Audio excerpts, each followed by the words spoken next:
Asia. Bangladesh's Islamist politicians don't mention the war, wooing voters with everything but Islam. Perhaps the biggest surprise to come out of Bangladesh's Gen Z revolution of August 2024 has been an Islamist revival.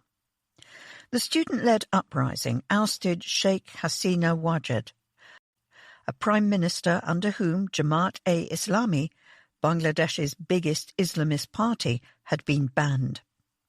But few expected in the election last month that Jamaat would make history by becoming the country's main opposition, with about a third of all votes.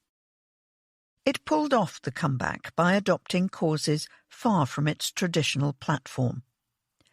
Under its current leader, Shafiqur Rahman, it plays down its religious roots and presents itself as the anti-establishment. Jamaat also has history to atone for. In Bangladesh's War of Liberation in 1971, it fought against independence from Pakistan. And though it is more than 90% Muslim, Bangladesh has a proud tradition of moderate Islam and secular politics. So Jamaat branded itself as the party of change, anti-corruption and good governance, in contrast to the two big parties that have taken turns in power for most of Bangladesh's existence, the Bangladesh Nationalist Party, or BNP, the election winner, and Ms. Hasina's Awami League. Each has been run like a family business and presided over industrial-scale corruption. Jamaat's savviest move was in campus politics. Last autumn, its student wing won all the big student union elections. Rather than preach the Quran, campus activists run study sessions, organise welfare groups, fix broken fans in the dorms, and, in one recent example, staged a hijab rally at Dhaka University, which drew many women with no Islamist sympathies. The Islamic headscarf has become a cool counter-cultural expression of identity. Jamaat forged an electoral pact with the Gen Z revolutionaries' new amateurish party, prompting an exodus of its star candidates. At the election, only 6 students won seats in Parliament. But Jamaat achieved a political facelift, placing itself on the winning side of a popular uprising. So Jamaat has become a force to be reckoned with. But Amir Khasru Mahmood Chowdhury, the BNP's new finance minister, is far from alone when he says, "I am not sure what their philosophy is." One problem is that Jamaat is split between moderates and hardliners, and the party leader himself is unpredictable. Wandering off script, Mr. Rahman can provoke Bangladeshi women to take to the streets, as when he explained that biological imperatives like breastfeeding made it hard for women to become political leaders, a surprise in a country that has had female prime ministers for decades. Jamaat dreams of winning the next election. Asked what it would do then, Mr. Rahman answers in boilerplate centre-right dogma: help businesses, tailor education to labour market needs, and put the screws on corrupt or partisan bureaucrats. Mr. Rahman insists that Sharia, to which Jamaat is in theory committed, is simply about justice, welfare, and restraint of power. Such vague principles are hard to argue with, which may be the point. What kind of Bangladesh Jamaat would really build, perhaps God only knows. Asia. Property in South Korea's capital. Sole traders. The housing market is a nightmare. In February, South Korea's President Lee Jae-myung sold his flat in Seoul at a below-market price. He was making a point. Homes are for living in, not investment. Mr. Lee calls Seoul's white-hot property market the fountainhead of all problems for the country. In 2024, the Greater Seoul area's house price-to-income ratio rose to 8.7. The price of flats rose by 9% last year, the fastest increase in nearly 2 decades. Since taking office last June, Mr. Lee has rolled out measures to slow speculative property investment, tightening restrictions for mortgage loans for homebuyers, and requiring newly bought homes in Seoul and the surrounding area to be owner-occupied for 2 years. A capital gains tax exemption on property sales for owners of more than one home will expire in May. Housing has flummoxed several presidents. Too many people want to live in the Greater Seoul area, home to over half the country's population, and construction of new housing has slowed to a crawl. Property is a favoured investment. Homeowners buy several properties and rent them out. Such owners, not corporate landlords, provide over 86% of the private rental market in Seoul.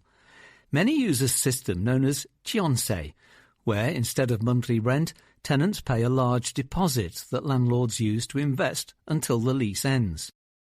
These deposits are so steep, averaging 590 million won, about $400,000 in Seoul in recent years, that cheonse properties are out of reach for many. Stories of landlords who fail to return deposits also spook tenants who are exploring other options. Paying monthly, a practice called walse, used to be seen as throwing money away, but is increasingly viewed as a safer alternative, and now accounts for around 60% of rental transactions, up by over 20 percentage points from 5 years ago. Corporate landlords, many backed by institutional investors, see an opportunity in the mounting anxieties over housing and the growing number of people living alone, nearly 40% of Seoul's households. Will Seoul's housing nightmare sink another presidency? For the first time in a decade of polling, over half of South Koreans approve of the president's housing policies. A similar share think home prices will drop eventually, though they expect rents to rise. Early market signals show promise. Prices in upmarket districts such as Gangnam have levelled off as supply has hit the market before the end of the capital gains tax holiday. Yet the newly available homes might not be what first-time homebuyers want or can afford, says Song Seon-hyun, a property consultant in Seoul. He argues Mr. Lee's blanket approach oversimplifies a complex crisis. South Korea's pressing demographic challenge might help. In about 15 years, baby boomers living in Seoul will be approaching the age of the country's average life expectancy. Their homes will eventually change hands, freeing up more supply for the less populous generations born since the country's drastic decline in birth rates. Demography is remorseless, but maybe too slow for President Lee. Asya. Banyan. Is India the 4th or 5th biggest economy? It does not matter. Politicians boasting about India's economic prowess are laying a trap for themselves. India's government has a soft spot for records. At an AI gabfest in Delhi last month, the electronics minister accepted a Guinness World Records certificate for the most pledges received for an AI responsibility campaign in 24 hours, 250,946. This month, local officials in Narendra Modi's constituency set a world record for the most saplings planted in less than an hour, 251,446. And where records are hard to break, officials make do with a decent spot in the rankings. Every so often they brag that India is the world's 7th largest services exporter. Yay? That is why officials have trumpeted for months that India's GDP is the world's 4th largest, having overtaken Japan's and lagging behind only those of America, China, and Germany. One minister boasted it would be 3rd by 2027. The triumphalism is premature. India remains in 5th place. There was no hiding from this fact when the Statistics Ministry released a big revision to GDP calculations late last month, which found that the economy is in fact 3.3% smaller than previously estimated, at just under $4 trillion. The gap between India and Japan is about $300 billion at market exchange rates, nearly double the previous estimate. No matter. India will achieve fourth place sooner rather than later, even if instability in the Middle East erects temporary obstacles, giving India's leaders another opportunity to boast. We're number 4. The constant chest thumping has an effect. Indians know that their economy is in the top ranks. They hear it in speeches and on the news, and repeat it in offices and living rooms. Many attribute this rise up from 10th place in 2014 to Mr. Modi, who rode to power that year, promising development. But politicians, though understandably keen to tout their economic stewardship, are laying a trap for themselves. For one thing, the warm feeling that comes with moving up a rank does not retain its potency forever. There was a great deal of self-congratulation when the economy entered the top 5, but there is hardly a recognised category of being top 4. One reason to care is national pride. And it was indeed a big deal a little while back when India's GDP exceeded that of its former colonial master, Britain. But what is so good now about overtaking an economy moribund enough that it gave rise to the term Japanification? A jingoistic media would like Indians to see only America and China as peers. But arithmetic is a cruel master. India's economy is 1/5 the size of China's and 1/8 as big as America's. Germany, Japan and India together add up only to 2/3 of China. Ordinary citizens may not know the precise numbers, but they are no dummies. It is obvious that India is not in the same league. Anyway, what matters more than the absolute size of an economy is how people experience it. That is why economists prefer making cross-country comparisons using purchasing power parity, which takes into account the cost of living, rather than GDP at market exchange rates, and dividing it by the population. By that measure, India's GDP per person is more Jordan than Japan. Still, it is an improvement. For many Indians, living standards have become visibly better over the past decade. Far more goods and services are on the market, and Indians have growing incomes with which to buy them. Yet there is a difference between the standard of living and quality of life. This is the biggest trap India's leaders are setting themselves. With each invocation of Germany or Japan, Indians are reminded of the conditions they must endure. A growing number of Indians travel abroad. They come back wide-eyed with barely believed tales of clean air, drivable roads, and rubbish collection. Holidaymakers who have never heard of purchasing power still know that Vietnam and Uzbekistan are not rich Western countries. Somehow these places manage feats, such as conjuring pavements into existence, that the world's 4th largest economy cannot. Even people who have never left their hometowns, let alone the country, cannot fail to notice the sewage that seeps into the drinking water, for it makes them ill, nor the bridges that collapse with metronomic regularity, for they are the ones liable to be crushed. Indeed, a common refrain is heard at neighbourhood chai shops and fancy city bars. The world's 4th largest economy, and it looks like this, providing safety and basic services. Now that would be a record to be proud of. Subscribers to The Economist can sign up to our opinion newsletter, which brings together the best of our leaders, columns, guest essays, and reader correspondence. China. Live streaming officials. Performance anxiety. Some of China's officials are becoming social media stars. Communist Party officials are under pressure to perform. Ordinary Chinese people often complain that they are lazy and out of touch, Worse, so does Xi Jinping, China's leader, who has railed against bureaucratic sloth and demanded that underlings roll up their sleeves and work. In recent years, China's feared anti-graft watchdog, the Central Commission for Discipline Inspection, or CCDI, has widened its focus on corruption to investigate laziness and formalism, code for useless busy work. It is not enough to just deliver economic growth, build small-scale infrastructure and resolve disputes. Local officials must be seen to be hard at work. Traditionally, officials would rely on fawning reports from state-run media to show off their achievements, but increasingly, young, enterprising types are taking a different tack. They are making a name for themselves on social media. Take Wu Xiaoyu, a 36-year-old village official from Hainan province. Filming herself near Tiananmen Square during a recent session of China's parliament on March 9th, Ms. Wu vowed to her 240,000 followers on Douyin, a popular app, that she would devote my heart and soul to being a good representative of the people. Ms. Wu is part of a growing cohort of influencer officials.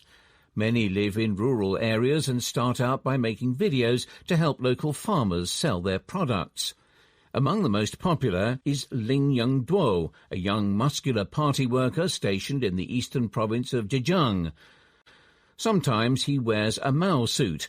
At other times he dons tight-fitting tops and calls his followers babe. He shot to fame by posting videos of himself squashing persimmons, a local speciality, on his biceps. Fans have dubbed him China's hottest village cadre. Other officials have built a more kind-hearted online image. Peng Fu-cheng, a cheery official in the inland province of Shaanxi, became famous by posting videos of himself offering steaming bowls of cheap noodles to grateful elderly residents. Deng Chuing, party secretary of a county in Hunan province in China's south, typically posts about humdrum topics such as traffic conditions on her short video account, but has gained attention by spending hours carefully responding to the comments and complaints posted underneath. Chinese audiences appear to find such fare more authentic than the usual diet of dry state propaganda. Higher-ups in the party, too, seem to approve. Influencer officials show that communists are forever young and determined to demonstrate new responsibilities and achievements. Effused a commentary in People's Daily, a party mouthpiece, in February. A study by researchers at the universities of Guangxi and Shandong found that social media famous officials were more likely to get accolades, promotions and state investment flowing into their jurisdictions. But some efforts to get noticed can carry risks. He Jialong, an official in Xinjiang, amassed over 6 million followers on Douyin by making dramatic horse-riding clips intended to attract tourists to the area.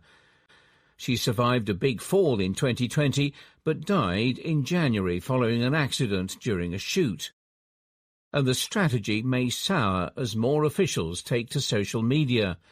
A city in Heilongjiang province in northeast China came under fire in 2024 when it started setting quotas for public sector workers to like officials' online content.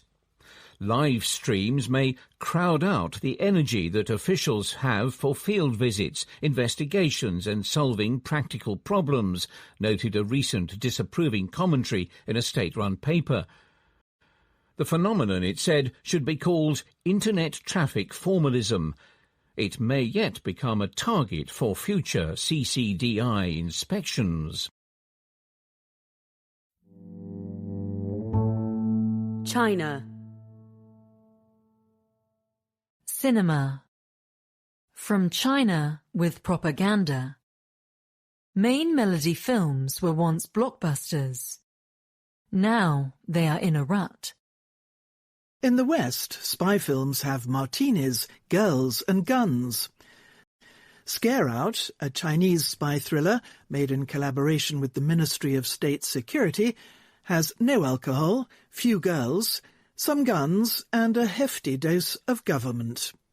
In the film, an unnamed but English-speaking foreign power tries to steal military secrets with the help of an agent inside China's spy agency. Though the mole turns out to be a close friend, the protagonist, Yen Di, puts country first and hunts him down, ultimately driving the villain to suicide. It all ends with a favourite slogan of China's leader, Xi Jinping. "Never forget your original aspirations," the spy chief tells Yen, as the screen cuts to black. Main melody films, as big-budget productions carrying nationalist propaganda are known, are in a rut. Such titles were once blockbusters, topping the box office every year between 2017 and 2023, except 2019. Those days are now gone. Released on February 17th, Scare Out has so far grossed 1.25 billion yuan, that's $182 million, well below the likes of Wolf Warrior 2 in 2017, which took in 4.6 billion yuan in its opening weeks. By the Economist's tally, using data from Maoyan, a ticketing service, the main melody genre peaked in 2020, when it made up 53% of the box office sales for the top 20 films. This year, its share has fallen to a mere 12%. Propaganda films used to be a bore. One film from 2009, The Founding of a Republic, was so widely panned that Douban, a review site, had to turn off ratings for it. But in the late 2010s, filmmakers worked out how to make them watchable. They did so by weaving propaganda together with high production values and engaging storylines, and by roping in big-name directors and star-studded casts. The state, too, threw its weight behind them. In 2018, authorities set up a fund to back films featuring major revolutionary historical themes that enhance cultural confidence. Scare Out replicates this approach, but the main melodies are losing their lilt. One reason seems to be that the films have become overly formulaic. Some 200,000 ratings on Douban score Scare Out a tepid 6 out of 10. It is fresh packaging around a stale story, writes one reviewer. A cliched power struggle between good and evil, and even tries to end on a moral high ground, complains another. Main melody films suffer from a lack of innovation in storytelling, says Yenlin Young, a media scholar at the University of Exeter. Audiences are tiring of conventional patriotic tropes, she suggests. More troublingly for officials, audiences may simply be in no mood for nationalist works. How these titles are received can be an indirect gauge of support for the government. The late 2010s marked the tail end of the economy's boom years, while in the early 2020s, people rallied around the state as it suppressed COVID-19 outbreaks. The film Chinese Doctors, released in 2021, celebrated those efforts. But now consumers are glum, the property market is down, and the economy is gripped by deflation. In such times, nationalist narratives ring hollow. A big test will be a forthcoming film titled The Battle of Penghu, depicting the conquest of Taiwan by the Qing dynasty in 1683. The reunification of Taiwan is unstoppable, its theatrical poster roars. Some commentators online have already ridiculed the unsubtle modern-day allusions. The film's ticket sales may offer a verdict on the main melody genre and perhaps on the public's appetite for action on Taiwan. Will Mr. Xi be watching? China. Chagwan. The dress-up parliament. China wants its minorities decorative, but not distinct. China's parliament is not known for its debates. Meeting for roughly 10 days every March, it exists to approve, not to question. But what it lacks in disagreement, it makes up for in colourful dress. The Great Hall of the People, where it convenes, becomes a parade of elaborate costumes. On March 5th, its opening day, Chagwan first spotted a man in a black cape with fiery swirls. Next, a woman in a jangly silver crown, twice as large as any worn by King Charles. Then more and more, flowing garments, dense embroidery, splashes of dark red, bright pink and deep blue. They are the minority, literally. China, in the official telling, has 56 separate ethnicities. Parliamentary representatives who are Han, the dominant ethnic group, generally attend in grey and black business attire. But many delegates drawn from the other 55 ethnicities stand out.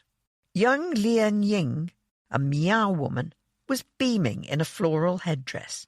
"It is not convenient for my normal work," said Ms. Young, who usually serves as a doctor in the southwestern province of Yunnan. "During the Parliament, I wear it every day." The pageantry will come to a dreary intersection with the actual proceedings of the Parliament. A new law, heading for a vote, will formalise a sweeping project to erase much of what remains of ethnic distinctiveness in China. Based on precedent, more than 95% of delegates, including the minority members themselves, will dutifully back it. It is a grim milestone in the Communist Party's harder-line approach to ethnic politics, born of fear that the bigger minority groups were proving too hard to control. In the 1950s, China accorded its minorities, about 9% of the population, a range of privileges. 56 flowers, 56 ethnic groups, as a popular song once put it. Although official propaganda often portrayed minorities as exotic mascots, they were given a degree of latitude. They could travel fairly freely, follow many of their religious precepts, and educate children in their own languages. The hope that this would foster development and loyalty. Over the decades, though, outbursts of violence and protest in Tibet, Xinjiang, and to a lesser extent Inner Mongolia, persuaded the party that even relative autonomy had failed. China started to move in the opposite direction in the late 2000s. Under Xi Jinping, the process has dramatically accelerated. He has pushed harder and faster than his predecessors, willing to launch whatever crackdowns he believes are needed to shore up party rule. The result has been a wrenching and sometimes deadly process. Instead of emphasizing differences between groups, the party now speaks of them as together forming the community of the Chinese nation. Textbooks devote less content to the 56 separate groups, and when Mr. Xi talks of them, it is about their unity. That might sound warm and inclusive. In practice, the shift has looked more like aggressive assimilation than enlightened tolerance. In Tibet, authorities have arrested monks, taken control of monasteries, packed young children off to boarding schools, and forced locals to denounce the Dalai Lama. In Xinjiang, rights groups have documented the detention of more than 1 million Muslims in a mass re-education campaign, while mosques have been destroyed. In Inner Mongolia, officials have crushed protests against making Mandarin the main language of education. The law on promoting ethnic unity and progress will codify many of these changes. Among its provisions, it requires Mandarin to have precedence over minority languages in schools and in official communication. It calls for new social customs, including barring anyone from blocking marriages on identity grounds. And it mandates that different ethnicities should live in mixed communities. The law also creates a new legal basis for prosecuting anyone who opposes the party's definition of ethnic harmony, including parents who instill detrimental views in their children. Uncomfortably for critics in the West, there are some parallels between China's approach to minorities and those of other countries. For people who say its Mandarin-first policies are discriminatory, look at France, where schools have long placed limits on regional languages.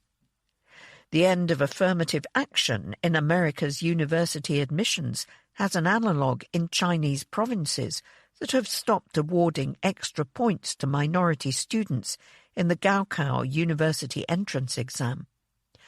And Denmark's anti-ghetto law aims to resettle minorities in mixed communities. In a what about contest, China's defenders already have their ammunition. In the real world, away from the scorched earth of social media, there is a real policy question, albeit not one that China's parliament is debating. Will the smothering and suppression of minority languages, religions and customs actually get the party what it wants? Could China have found a durable solution to the challenge of governing a multi-ethnic state by granting greater autonomy to its minority groups rather than giving them less and less space? China never seriously considered such a relaxation. In the party's view, suppression is the path to national unity and stability. What is not known, and may not be known for decades, is whether it is also storing up resentments that may eventually erupt. For now, the direction is clear. The party embraces its minorities in the most superficial sense. It likes their singing, their dancing, and of course their dress. Beyond that, deeper displays of ethnic identity are not just frowned upon, but proscribed by law. At the Parliament, the minority delegates had got the message. Leaving one session, Chagwan asked a representative from Inner Mongolia in a glorious blue silk robe whether she had seen any policies that would be specifically helpful for Mongolians. "I haven't," she said, before quickly adding, "but forging a strong sense of community for the Chinese nation is the guiding thread, and that's good for all minorities." Middle East and Africa. The Third Gulf War. Resilient or ramshackle? The Revolutionary Guard may emerge from the war diminished, but undefeated. Anyone looking for clarity about the war in the Persian Gulf will not find it in the statements of the men waging it. Donald Trump says it is very complete, pretty much, and also just beginning. Iran's new supreme leader has not been seen or heard from since he was named to the job on March 9th. His subordinates insist they do not want to fight with Iran's Arab neighbours, yet keep bombing those same neighbours. As the war nears its third week, it is impossible to say when or how it will end. America and Israel hope to batter Iran into submission or collapse, while Iran aims to do the same with the global economy. The regime wages it has the whip hand.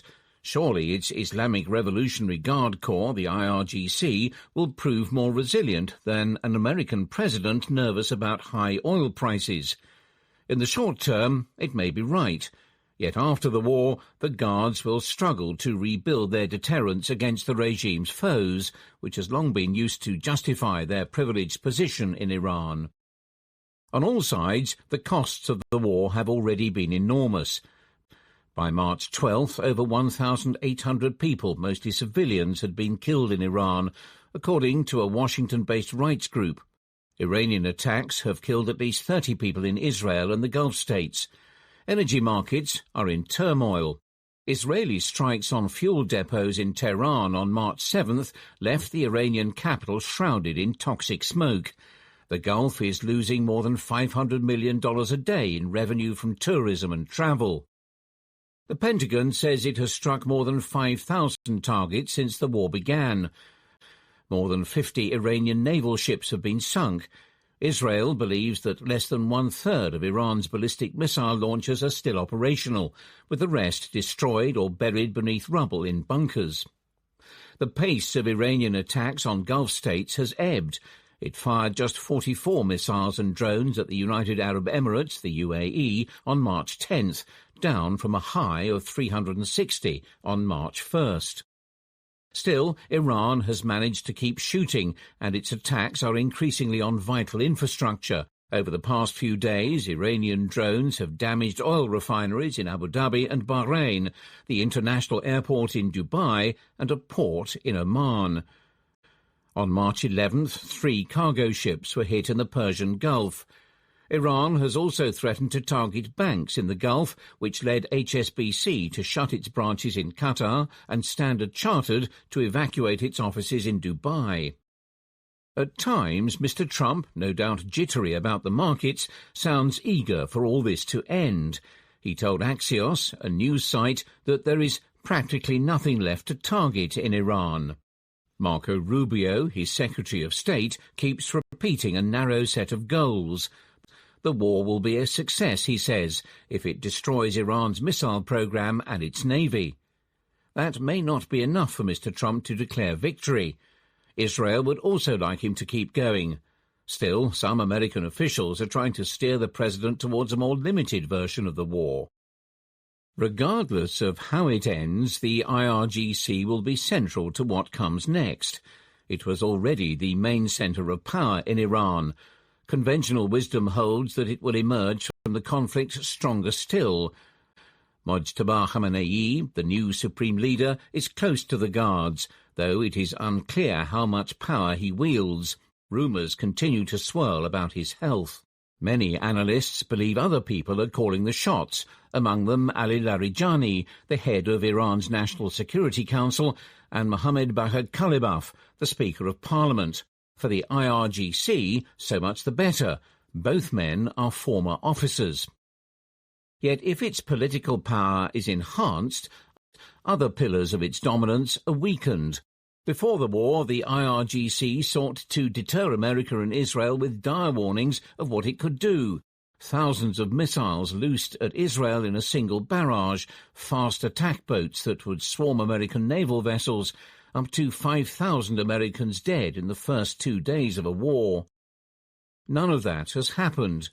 Hitting soft targets in the Gulf with drones and lobbing inaccurate cluster munitions at Israel is less a show of strength than a sign of desperation.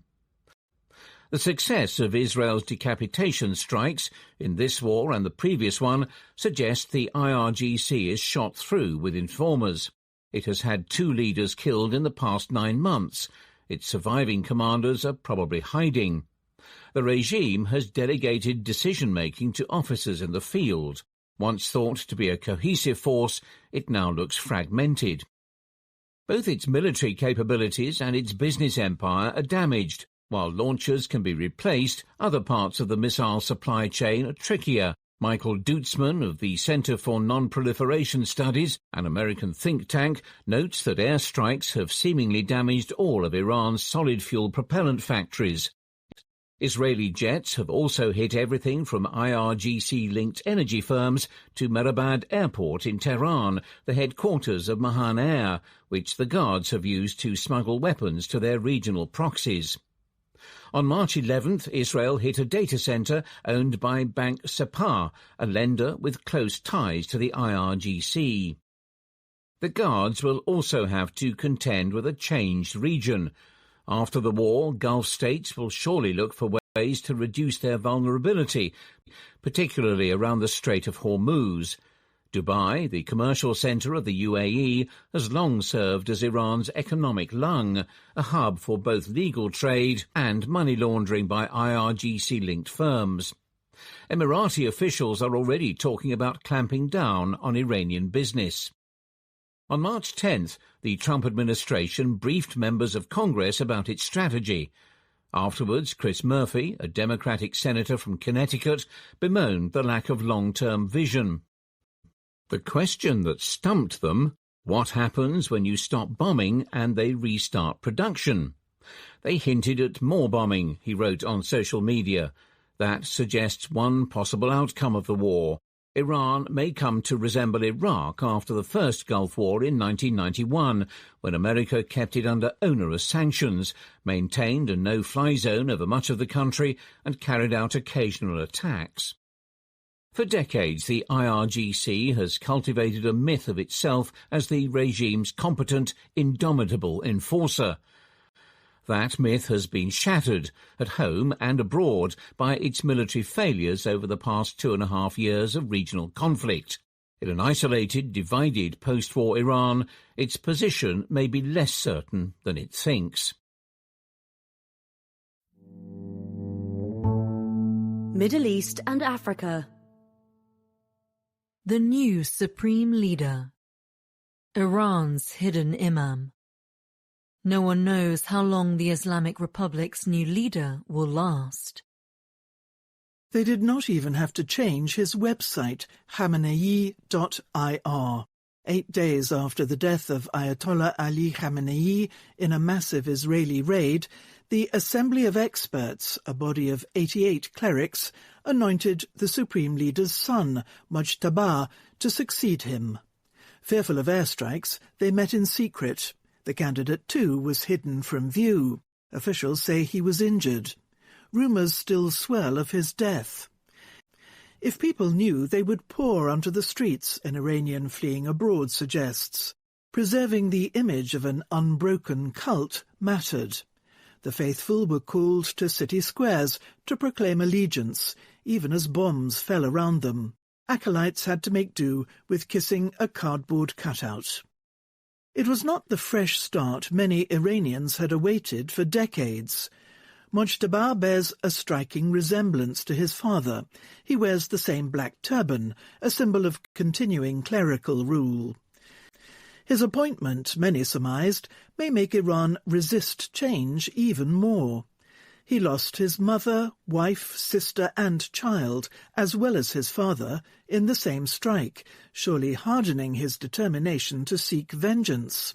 He'll be an ultra-hardliner, a relative predicts. He might even drop his father's fatwa prohibiting nuclear weaponization. President Donald Trump says he is not happy with the choice and predicts a short tenure. Moneyed Iranians who know Mujtaba see him differently, as a copy of Mohammed bin Salman, or MBS, the Saudi crown prince, who ditched many of the values of his parents' generation, including some oppressive Islamic strictures. Like him, Mujtaba spent his apprenticeship running his father's sprawling office. He knows all the courtier's secrets, the better to hobble them. And like MBS, they say, he relishes business deals. Behind a veneer of modesty, he once drove to his seminary in a battered Paykan, Iran's first mass-produced car. He is said to control a vast tax-free empire of conglomerates. The reality may lie elsewhere. Clerics think him a lightweight, lacking the required religious qualifications of a grand Ayatollah and supreme leader. The Republic's revolutionaries may deem his hereditary succession a betrayal of the Islamic revolution that deposed a dynasty. Moreover, with Mujtaba hidden from view and the country at war, should the generals gain the upper hand and approve negotiations with America, they might ditch the theocracy and sanctify a brutal military kleptocracy. Middle East and Africa. Iran's uranium. Only the mission matters. Could Israeli and American special forces whisk Iran's 400 kilograms of highly enriched uranium out of the country? Last year, Donald Trump claimed he had obliterated Iran's nuclear program. The claim was hard to sustain when Iran had managed to hang on to a good portion of its 400 kilograms of highly enriched uranium, or HEU, enough for about 10 bombs if enriched a little further. People are going to have to go and get it, decreed Marco Rubio, America's Secretary of State, last week. That would require an unprecedented military operation deep inside Iran. Is it possible? The first problem is working out where the HEU has been stashed. On March 9th, Rafael Grossi, head of the International Atomic Energy Agency, a UN watchdog, said that it was mainly at Isfahan in central Iran, presumably in tunnels whose entrances were sealed off with earth in February. Some also remains at enrichment plants at Natanz and Fodro, the latter buried deep in a mountain that was bombed last June. Even if American and Israeli aims were confined to Isfahan, retrieving the uranium would be a huge undertaking. The MH-47G Chinook helicopters used by America's 160th Special Operations Aviation Regiment, the unit which captured Venezuela's Nicolas Maduro, might reach Isfahan, at least 500 kilometres inland from ships in the Persian Gulf, but they would need refuelling to return, and they would need a quasi-army around them. On March 7th, Mr. Trump said that any ground force would be dispatched only if Iran were so decimated that they wouldn't be able to fight on the ground level. To achieve that, America would pound Iranian bases in the vicinity of the target. It would then need to send airborne forces to seize a nearby airfield. Badr Air Base is 10 kilometres from Isfahan's nuclear sites, or, more practically, create a makeshift airstrip. Nuclear handling equipment, diggers to move earth and rubble from tunnel entrances, and other heavy machinery could then be parachuted in on pallets. At a minimum, a large battle group, typically a battalion of troops with additional specialist units, numbering 1,000+ men, would need to hold a perimeter around the nuclear complex, fighting past any defenders in place. They would need constant air cover above to spot and attack any approaching Iranian forces, real-time satellite coverage, orbiting drones, reconnaissance planes and strike aircraft. That would require a steady relay of dozens of refueling tankers to allow enough air power to stay airborne for a long period, probably days. Israel's Special Forces and Combat Engineering Corps currently have more relevant and recent experience than American forces in this sort of operation, having worked extensively in the vast networks of tunnels built by Hamas and Hezbollah. Using them would also allow Mr. Trump to claim that he had not put American boots on the ground. However, this would stretch Israel's long-range airlift. If Israeli troops were used, they would need to borrow America's vast fleet of cargo planes. America's Joint Special Operations Command, or JSOC, also has relevant expertise, having spent years preparing to secure or seize Pakistani nuclear weapons in a crisis. Squadrons from America's Delta Force and SEAL Team 6 practiced entering deep underground shelters at a site near Las Vegas, aided by the U.S. Army's specialist nuclear disablement teams. One of the biggest challenges, says a former JSOC operative, is moving, communicating and surviving underground. If Mr. Trump is serious about invading Isfahan, let alone Natanz and other sites, teams will need to have been rehearsing for months. The next challenge would be handling the HEU. It is probably stored as uranium hexafluoride, or UF6, a gaseous compound of uranium in multiple containers to prevent an accidental chain reaction. Daniel Salisbury of the International Institute for Strategic Studies, a think tank, estimates the full stockpile would require around 19 scuba-type tanks. The containers must be kept apart and stored carefully. One option would be to blow it up in situ. The UF6 would go all over the place and get deposited on walls, rocks, rubble, etc., and be quite difficult to recover, says Matthew Bunn of Harvard University. It would also release toxic hydrogen fluoride.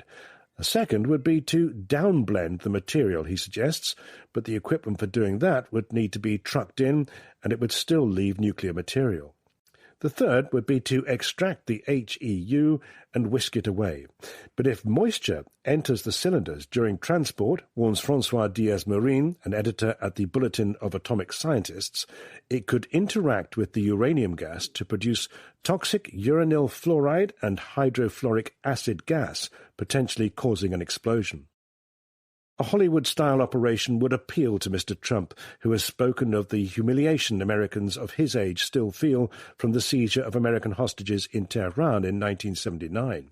It would give him a set-piece denouement to the war, letting him claim victory even if the Iranian regime remained in place. But Mr. Trump will also recall how a botched effort to rescue the hostages from America's embassy, Operation Eagle Claw, doomed Jimmy Carter's presidency. Performing each of these steps at Natanz and Fordo, too, would amount to one of the largest raids in military history. There's no doubt that the US can do it, says a former Western military chief. They're probably the only military in the world that could. But you either do it incredibly small and insert in a very covert way, or you go in at scale. You essentially turn part of Iran into the United States of America for a while. Middle East and Africa. War aims. Israel versus America. America's war aims may be diverging from Israel's.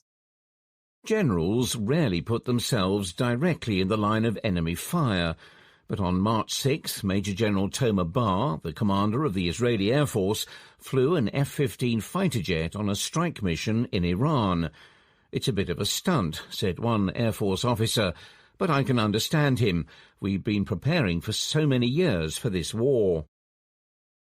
Having spent years thundering about the Iranian threat, Benjamin Netanyahu has found in Donald Trump an American president willing to go all the way with him. Yet, with the war into its second week, Israel is more aware of where the two countries' strategies may diverge. Mr. Netanyahu is blunt about wishing for regime change in Iran. He claims that Israel wants to create the conditions for the brave Iranian people to take their destiny into their own hands. Mr. Trump, by contrast, has always seemed keener on a Venezuela-style victory in which he sees a more cooperative insider take over. Israeli officials increasingly believe that Mr. Trump is much less eager than they are, or than they thought he was, to see full regime change. Instead, they reckon he is focused on controlling the flow of Iran's oil. China buys the bulk of the Islamic Republic's output at a hefty discount because it is willing to ignore America's sanctions on Iranian exports. Mr. Trump is due to meet Xi Jinping at the end of March. Establishing control of Iran's energy supply would give him considerable leverage over China's leader. American officials' anger at a massive Israeli strike on fuel tanks in Tehran on March 7th convinced Israel that this is Mr. Trump's main motive. It was the first sign of discord between the two countries. Regime change is highly unlikely while war is raging. Iranian protesters recently showed extraordinary bravery despite bloody repression. But, understandably, they are unwilling to take to the streets while bombs are falling. The power structures of the Islamic Revolutionary Guard Corps and the Basij, a paramilitary force, remain largely intact. Prolonging the war, Israeli experts argue, will only delay any uprising against the regime, while continuing to expose Israel to Iranian missile attacks and a worsening second front with Iran's proxy, Hezbollah, in Lebanon. As always, the Israeli Prime Minister has his eyes on politics and his own position. He faces a difficult fight for re-election later this year and is loath to end the war on an inconclusive note. Last June, after Israel's previous war with Iran, Mr. Netanyahu claimed to have removed two existential threats to Israel: Iran's nuclear and missile programs. 8 months on, Iranian missiles are falling on Israel again. Mr. Trump and Mr. Netanyahu will claim victory however the war ends. Their voters may take some convincing. Middle East and Africa. The Gulf states. On their guard and on edge. Should the Gulf states join the attack on Iran? The 6 members of the Gulf Cooperation Council, or GCC, often struggle with the cooperation bit. Plans for a common currency and a railway across the Arabian Peninsula are decades behind schedule. Foreign policy disputes have led to years-long rifts between monarchs. War has brought a traumatic consensus. Since America and Israel attacked Iran on February 28th, more than 2,000 Iranian missiles and drones have rained down on Gulf states. The pain has not been equally shared. More than half of Iran's attacks so far have been aimed at the United Arab Emirates, or UAE, and only a handful at Oman. But it has been felt everywhere. Yet there has been no unity on how to respond. Some officials urge restraint, others seek retaliation. Gulf states are paralysed because they do not trust any of the parties to this war, not even each other. Start with America. In the months before Donald Trump and Israel struck Iran, all 6 GCC members urged him not to. When war looked inevitable, some added a caveat: if you do it right. They feared America would leave the Islamic Republic wounded but intact. For the restrainers, joining the war seems an unacceptable risk. Gulf states might paint a target on themselves only to watch America pack up and leave. At the same time, trust in Iran, never high, has evaporated. Saudi Arabia and the UAE laboured for years to warm their once hostile relations with the Islamic Republic, while Qatar has long maintained friendly ties with it. All were attacked anyway. To Gulf hawks, restraint looked naive. And what happens when the war ends? Iran could seek to extort the GCC by keeping up a trickle of drone attacks or harassing ships in the Gulf. Those who argue for taking action now reckon it is better to try to create some deterrence by showing Iran that the Gulf states can hit back. Israel's role is another complication. On March 8th, several Israeli journalists reported in unison that the UAE had joined the war by attacking a water desalination plant in Iran. The UAE rushed to call their unsubstantiated stories fake news. In private, the Emiratis were furious. Since establishing diplomatic ties with Israel in 2020, they have worked to build a close partnership that even endured the Gaza war. Now Israel was leaking either a closely guarded secret or an outright falsehood, and probably a war crime to boot. 5 days earlier, Israeli journalists reported that Qatar had carried out strikes on Iran. That too was denied. It's a dirty game, says an official from a third Gulf country who thinks Israel is trying to create a fait accompli by leaking reports of supposed GCC military action, a widely held view in the region. It is even rattling some of the interventionists. The final issue is domestic. The Gulf states, though monarchies, cannot ignore public opinion, especially in Bahrain. Its Shia majority has long complained of discrimination by its Sunni rulers. In some videos of Iranian hits on the kingdom, Bahrainis can be heard cheering. Business people have begun to grumble. Khalaf al-Abtur, a property billionaire in Dubai, has criticised the war on social media, accusing America of endangering the Gulf. He later deleted them. His posts touch on an old difference between Abu Dhabi, the UAE's capital, and Dubai, its commercial hub. The former is more comfortable with an assertive foreign policy and views Iran as a menace. The latter would prefer to stay neutral. So far, the restrainers are winning the argument, but a spectacular Iranian attack could tip the balance the other way. The longer the war drags on, the more contentious and destabilizing it will become. Middle East and Africa. Hormuz. Dire Strait. Can America clear the Strait of Hormuz of Iran's drones and mines? The Strait of Hormuz is tricky for mariners at the best of times, narrow, congested, and often hazy. In times of conflict, it can be a death trap, overlooked by mountains. Tankers carrying oil, refined fuels, and liquefied natural gas have all but stopped sailing through the passage since the start of Operation Epic Fury, causing a shuddering energy shock. Can America clear the waterway by military force? At least 16 vessels have been struck in the Gulf region, including a Thai-flagged bulk carrier in the strait and 2 fuel tankers in Iraqi waters on March 12th. The Pentagon did not confirm reports that Iran had started to mine the strait. Mr. Trump warned that his response to any mine-laying will be at a level never seen before.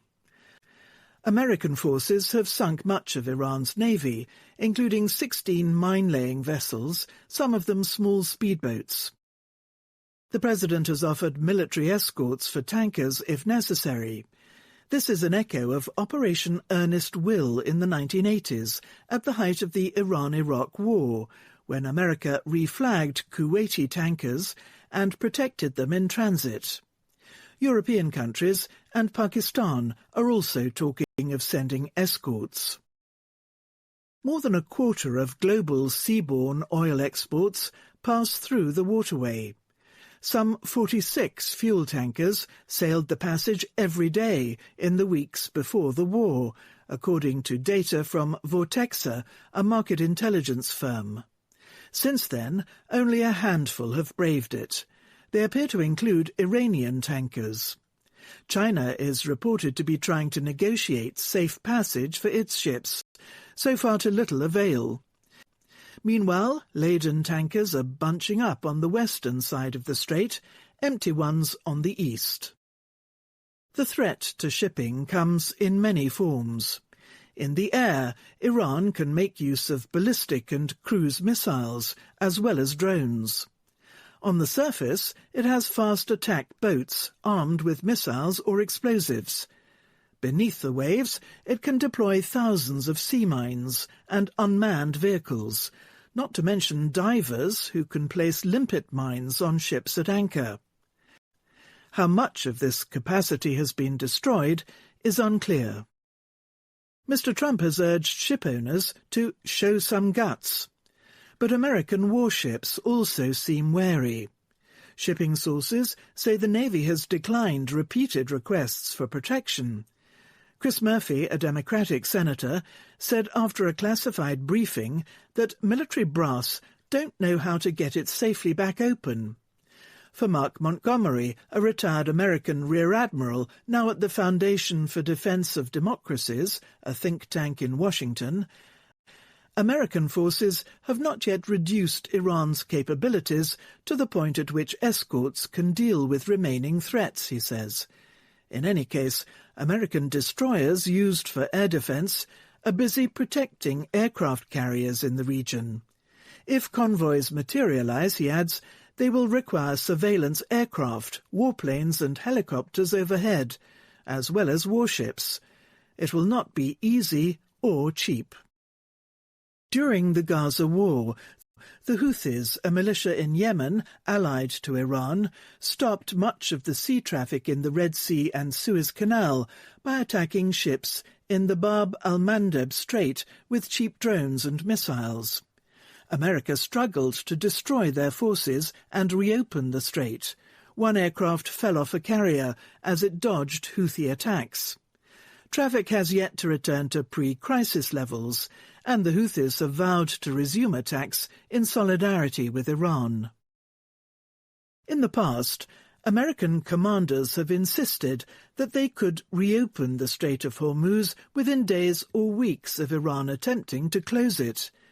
But experts point to the cautionary tale of Britain's failed campaign against the Ottomans in the First World War to force open the Dardanelles, part of the passage between the Black Sea and the Mediterranean. The Allies lost several ships trying to fight their way in from the sea. The Gallipoli landings to seize the passage by land turned out to be an even bloodier debacle. Iran, too, has layered defences and commanding terrain in the Strait of Hormuz, notes Jonathan Schroden of the Center for Naval Analyses, another American think tank. You have to peel the layers of the onion, he says. You would first have to tackle the missiles and the drones, and the fast boats, before you would go after the mines. Minesweepers are poorly protected, and would struggle to operate under fire. America is replacing wooden-hulled minesweepers with littoral combat ships carrying mine warfare packages, including unmanned drones, though some worry these are unproven. In the Dardanelles, as in the Strait of Hormuz, notes Caitlin Talmadge, a professor at the Massachusetts Institute of Technology, geography allows the defender to draw enemy vessels close to shore, where they can be more easily attacked. Some of the weapons have changed. I am more worried about projectiles than mines, But the concept has not changed, she says. America's technological advantages are blunted in confined waters. Drones and missiles reach their targets more quickly, for instance. Moreover, warships are in some ways more vulnerable to damage than larger tankers, which often have double hulls. And their superstructure carries expensive equipment, such as radar. In the 1980s, escorts typically sailed behind tankers, not ahead of them, to avoid mines. A big difference with Operation Earnest Will, Professor Talmadge explains, is that in the 1980s, the Iranian regime was seeking to avoid all-out war with America at sea, despite various clashes, as it struggled to hold back Iraqi forces on land. The idea that Iran will be restrained because of fear of escalation seems fanciful, she says. It's already engaged in an existential war for regime survival. Alarmed about the economic impact of the oil crisis, Mr. Trump has suggested that the conflict will end very soon. Yet if the strait remains blocked, he may find it hard to declare victory quickly.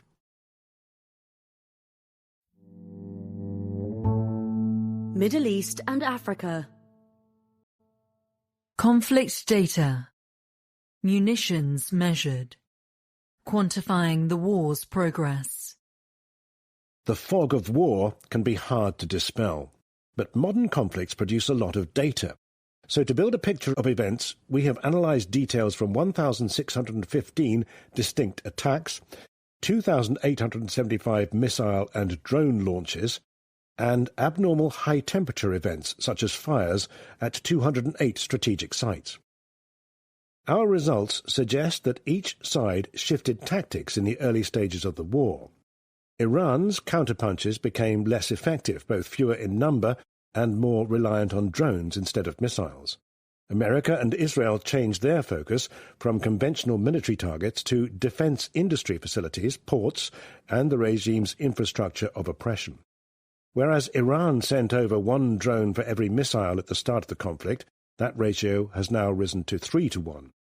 The change in approach has not led to success. The United Arab Emirates reports that as of March 10th, it had been attacked by 262 ballistic missiles, 260 of which were intercepted or fell into the sea, 1,475 drones, 1,385 intercepted, and 8 cruise missiles, all intercepted.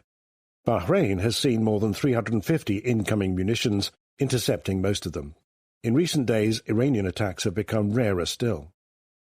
According to conflict monitors, America and Israel are hitting 2/5 as many military targets as at the start of the war. Early strikes included ones on the presidential residence in Tehran and the SA-65 Iranian air defense system in Kermanshah, western Iran. More recent targets include police stations and airports, as well as sites linked to the Islamic Revolutionary Guard Corps, the regime's Praetorian Guard.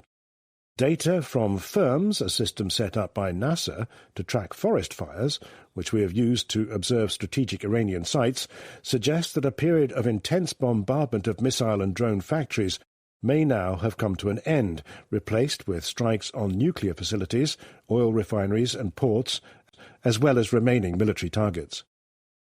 One constant has been disruption to travel and trade.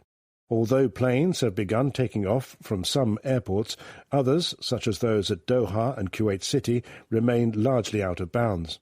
The Strait of Hormuz is the biggest choke point. Before the war, 50 or so large oil and gas tankers would traverse it each day. Since the conflict began, no more than 5 have, as on March 2nd. On 3 days, none at all appears to have made it. Middle East and Africa. Kenya's economy. Done with sweet deals? The country's ailing sugar sector is a test case for economic reform. Evans Otieno grows sugarcane, as did his father and his father before him. For a while, Mr. Otieno recalls, life was good. The arrival of the state-owned South Nyanza Sugar Company in 1979 changed their corner of western Kenya. High sugar prices, set by the state, buoyed the incomes of the tens of thousands of small farmers like his grandfather. Money from the cane paid for him and his father to go to school. Sugar is still central to Kenya's economy. Of the country's 55 million people, 9 million depend on it for their livelihood. But the golden years were brief. Politically connected traders known as sugar barons have spent decades extracting vast rents from a regime of strict import licenses and state-controlled prices. Today yields are lower and consumer prices higher than in neighbouring countries. The story of Kenyan sugar is the story of Kenyan politics, of how elites make money, says John Gitongo, a veteran anti-graft campaigner. That means that attempts at reforming the sector by the government of President William Ruto are a crucial test case for the economy as a whole. On the face of it, Kenya's economy is solid. GDP growth is robust, with the IMF predicting a growth rate of nearly 5% in 2026. Inflation is stable at 4.3%. So are foreign exchange reserves, which are above $10 billion, enough to cover around 5 months of imports. But beneath the stability are chronic weaknesses, notably low productivity and an enmeshing of politics and business that facilitates corruption. Both problems bedevil the sugar industry. The small farms and ageing state mills in Kenya's sugar belt badly need modernizing. The sector is dominated by a small number of firms suspected of being cozy with the government, several of them family-owned. A single company controls nearly half the industry through its mills. Regulation is dense and wide-ranging, increasing opportunities for graft. A recent study by the World Bank found that Kenya has more explicit restrictions on competition than nearly every other country it surveyed for both producing and trading sugar. A sweeping law passed in 2024 centralized price controls and weakened farmers' bargaining power by forcing them to sell their cane to specific mills. For decades, government influence over the sugar price via tariffs and other tools has benefited powerful politicians, especially around election time. If you control the price, you control the voters, says Exen Iraqi of the University of Nairobi. The wide gap between local and import prices, particularly during periods of shortage, when the government allows duty-free imports of emergency supplies, creates opportunities for arbitrage. Insiders exploit them to pay for election campaigns. The government says it wants to shake up the industry. David Kamei, head of Kenya's competition regulator, says at least 7 private sugar mills have entered the market in the past 5 years. In 2025, the Ruto administration leased 4 inefficient state-owned mills to private investors. In January, Kenya fulfilled a 24-year-old promise to lift restrictions on sugar imports from the common market for Eastern and Southern Africa, a regional trade bloc. Liberalizing the sector would benefit consumers, who would pay lower prices. It might also help farmers and some mill workers, as higher productivity should translate into higher wages for those who keep their jobs. For decades, state-owned mills were purposefully under-mechanized in order to maximize local employment, and badly run because the government used them as tools for political patronage. Mills often failed to pay farmers for their cane for months or years. Now farmers in Western Kenya say the new private owners are paying on time. If reforms in the industry succeed, sugar might become a model for other sectors. The World Bank reckons trimming subsidies and removing regulations that benefit political insiders in electricity, transport and agribusiness, among others, could add nearly 1.4 percentage points to annual GDP growth rates.